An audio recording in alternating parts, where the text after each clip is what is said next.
Thank you, Mr. Chairman and Ranking Member, and it's great to be on the committee. I really appreciate it. Today marks the first hearing of this subcommittee in the 117th Congress. It is my hope we can come together and build on the success of the Bipartisan Energy Act of 2020 signed into law late last year and the first major federal climate action in 13 years. The Energy Act provided over $5 billion in research, development, and demonstration resources to advance renewable energy and energy storage technology. Much more needs to be done.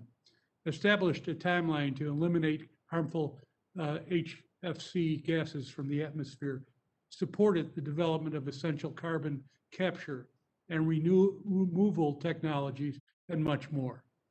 I could not agree more with the words shared by President Biden's nominee to lead the EPA, Michael Regan.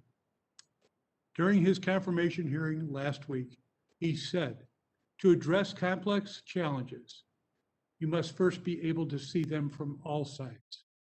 You must be willing to put yourself in other people's shoes. He continued, the best way to do that is by convening stakeholders where they live, work, and serve, fostering an open dialogue rooted in respect for science, a clear understanding of the law, and a commitment to building consensus around solutions. We can't simply regulate our way out of every problem we face. More work on climate change can and should be accomplished if we work on policies with broad consensus to meet the needs of the moment. As we look at the state of our climate, we must recognize that climate change is not just a domestic problem, but it also is an international problem. Going forward, it is essential. No energy worker and no community is left behind. This is a bipartisan area of concern. My district was home to the largest coal-fired generation facility in the country until the Navajo Generating Station closed in 2019. Today, my district is home to 3 other coal generation facilities which produce over 3 megawatts of electricity for Arizonans and countless good-paying jobs for workers and families in their communities. I am determined to ensure economic opportunity and reliable energy is available to all those in the front lines of the energy transition. I will also soon be introducing legislation to provide that necessary economic process. Ms. Finley, your testimony also discusses where certain technologies and products within the energy industry are produced. In your view, do you foresee any emerging industries or manufacturing sectors where dislocated energy workers in the United States could compete in? What barriers may exist for workers this committee should be aware of? Thank you.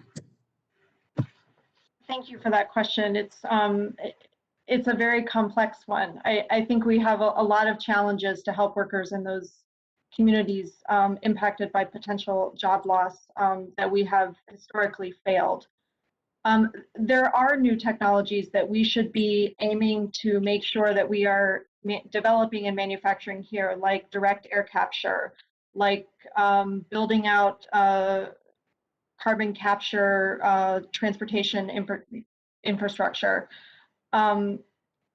batteries, manufacturing and storage. There are all kinds of possibilities. I think the challenge is making sure that we utilize both technology to make sure we don't lose jobs where we don't have to, and then making sure that we do that economic development in the places where jobs are lost, that we're bringing blue-collar jobs to blue-collar communities.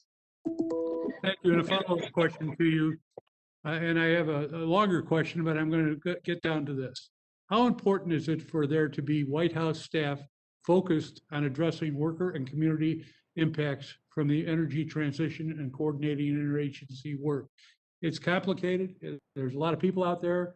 It's disconnected right now, so I'd like to hear your thoughts on that.